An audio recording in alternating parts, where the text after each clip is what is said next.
Hey there, buddies. Today, I'm going to share with you all about a hilarious fantasy comedy movie from 2013 called I Want, I Can't. Rob Creep sees a wonderful dream with the participation of a charming beauty, from which the guy feels so good that his mother, who looked into his room, was stunned by what she saw. Burning with shame, the guy goes downstairs hoping to go to school without any extra conversations. But nothing works. Father requests Rob to stay for a conversation because after the lost school president elections, he can no longer turn a blind eye to his son's failures and needs to address them. Knowing that Rob has an important interview at college today, he gives him his old swimming goggles, asking him to wear them before the meeting. Rob's friend, another weirdo, Stanley, joins him on the way to school, telling him about his morning fantasies. But the guys need to come back to reality and go to lessons. At school, friends meet Arthur, a botanist who writes lesson plans for teachers for money, and Gabriel, a girlfriend. Clothes with which a guy can discuss boring smart Alex and Smarties from their favorite show. This whole company is not highly respected in school, and local volleyball players demonstrate this by pouring Rob's pants with their excrement. For the man, it is a genuine catastrophe, but his buddy assures him that he will locate suitable attire for the job interview. Only shorts can be found, but the guy has no choice either to stink or to wear them. To uplift his friend's spirits, Stanley suggests that he takes a moment to go to the restroom and unwind, reflecting on the image of the most stunning girl from their high school days. In the midst of the conversation, Angela personally goes up to the men and requests that Rob allocate additional time for her, but Rob declines, explaining his hectic schedule and redirecting the attractive woman to Arthur. Stanley doesn't understand at all why his friend is disappearing because Angela is very popular at school, but Rob doesn't want to cancel his date with Gabrielle for the sake of a beauty and miss the viewing of Smarties and Smarties. In literature class, all the guys with their mouths wide open listen to the teacher with a big heart and only their mouths stuck in the textbook. Preparing for an interview. The guy is called right during the lesson, and taking a deep breath, he goes to determine his fate. Gabriel calls to accompany his friend to the deputy director's office, discussing the latest news of the intellectual show again. The deputy headmaster warmly greets the boy, pretending not to notice his strange shorts. He takes a sheet of notes from Rob, on which Stanley drew a vulgar picture, and throws it in the trash, asking the student to be himself. The man begins discussing his parents' graduation from Georgetown. But upon hearing these words, the deputy principal starts weeping, recalling his deceased spouse. The rest of the questions evoke the same reaction from the interviewer, and Rob even has to give him his father's bandana so that he can wipe his face and come to his senses. But it doesn't help. The interview failed, and the student leaves with nothing. Meeting Angela in the corridor, Rob tells her that he changed his mind and will be able to come and study with her. The guy is hopeful that at least this will cheer him up. Gabriel is scared to tell Rob the truth. Therefore, he lies that he simply doesn't have the mood for smart people. After classes, friends come to the pharmacy to prepare Roebuck for classes with Angela. Ultimately, the man confidently takes 3 complete cases, and even with a larger size. At home, the blonde is met by her strange guest, but all this does not overshadow the anticipation of the schoolboy. The girl does not make him wait. She invites him to sit on the bed and have a drink of wine, stating that there are no parents at home. When this does not give courage, the beauty goes on the offensive, and at that moment, the guy wakes up in his bed in the exact same manner as he did the previous morning.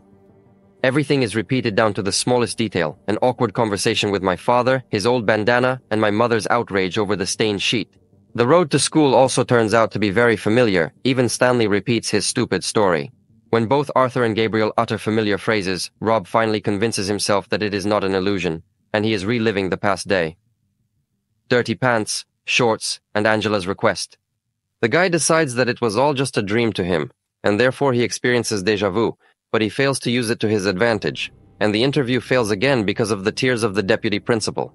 The schoolboy goes to the infirmary and asks for help, but seeing how it is provided to others, Rob decides to figure it out on his own.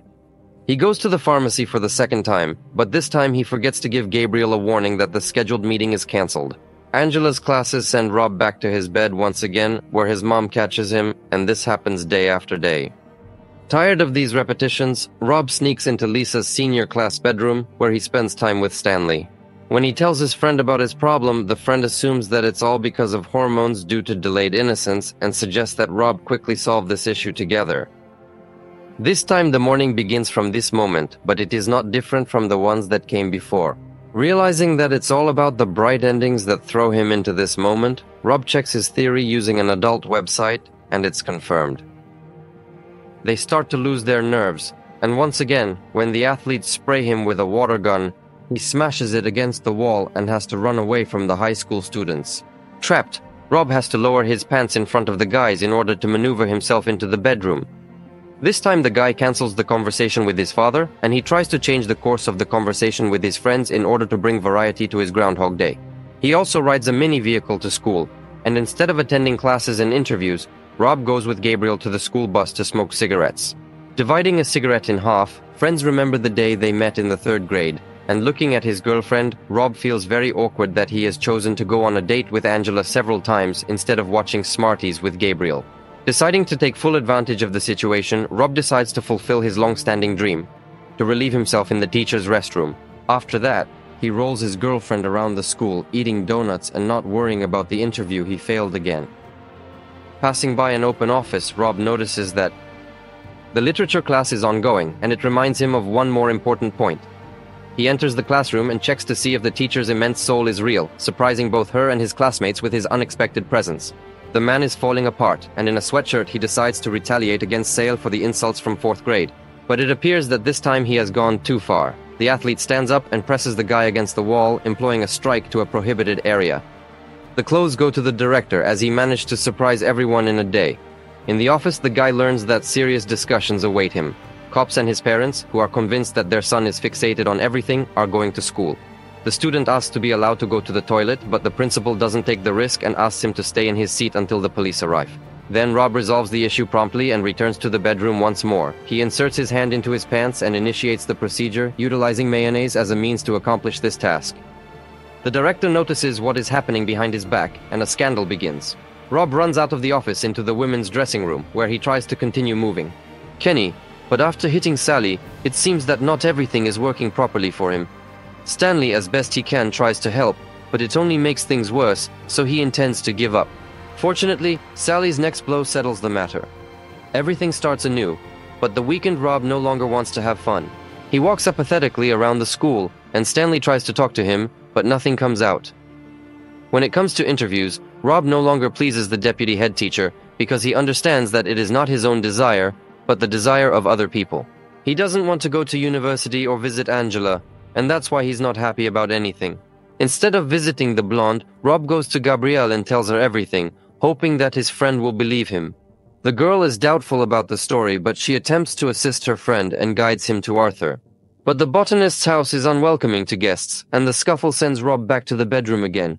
This time Rob tells his friends about what is happening to him right at school, and he has to make an effort to find out from Arthur what his grandmother shouted the day before, rushing at the guests.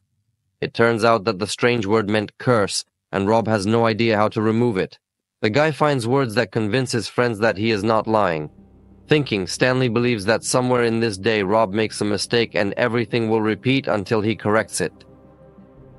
Rob begins organizing things in a specific order. He informs Angela that he will visit her to bring happiness, and after gaining insights from his friend, he acts with greater enthusiasm on this occasion. All of a sudden, the guy comprehends what is happening. In reality, he does not have a favorable opinion of Angela. It is just that she had intended to utilize him for her homework. Leaving the blonde's house, Rob sees his father, who found out about the failed interview. He convinces his son to put on a bandage and takes him to the deputy director to try his luck again. The guy has to listen to a sad story again, but this time the man pulls himself together and conducts an interview. He emphasizes that he has not yet heard from the guy regarding the reason why he himself wants to go to Georgetown. Hearing only about why his parents want this, Rob understands that he really doesn't want to go to college. And maybe he wants to, but he hasn't thought about it yet, because he's always thinking of Gabrielle, in fact. Having drunk, the father decides to help his son, and they all go to the girl. Rob climbs into Gabriel's room window and confesses that he had nothing with Angela. However, the girl doesn't care, so she asks her friend to leave. When he refuses, Gabriel makes the decision to move his friend back to the bedroom, and while taking off his upper garments, he approaches his belt. At that specific moment, the father of the girl enters the room. Rob musters up courage and confesses his love to his friend right in front of the man, after which he intends to go home and start all over again tomorrow. Gabriel persuades his friend to stay so that they can finally experience joy for the first time. It can't be said that it turns out well, but still Rob no longer disappears, and after an emotional outburst he stays in his girlfriend's bed. His curse disappears. This is where such a quirky movie ends.